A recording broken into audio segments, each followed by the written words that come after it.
પ્રાથમિક શાળા ખાતે જિલ્લા રક્તપિત્ત અધિકારીની અધ્યક્ષતામાં કૃમિનાશક દિવસની ઉજવણી કરવામાં આવી।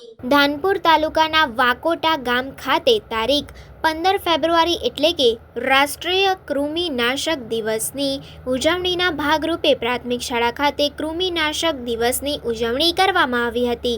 જે કૃમિનાશક ઉજવણી કાર્યક્રમ દાહોદ જિલ્લા આરોગ્ય અધિકારી ઉદય તિલાવટના માર્ગદર્શન હેઠળ યોજાયો હતો। જે કાર્યક્રમમાં જિલ્લા રક્તપિત્ત અધિકારી ડોક્ટર આર.ડી. પહાડિયા દ્વારા વાકોટા પ્રાથમિક શાળાના બાળકોને આલ્બેન્ડાઝોલ ટેબ્લેટ ખવડાવવામાં આવી હતી અને બાળકોને કૃમિથી થતા નુકસાન અને હેન્ડવોશ કઈ રીતે કરવાનું, તેના ફાયદાઓ અને તેની સાચી પદ્ધતિ વિશે જાણકારી આપવામાં આવી હતી। આ કાર્યક્રમમાં ડોક્ટર નીતલ પટેલ હાજર રહ્યા હતા।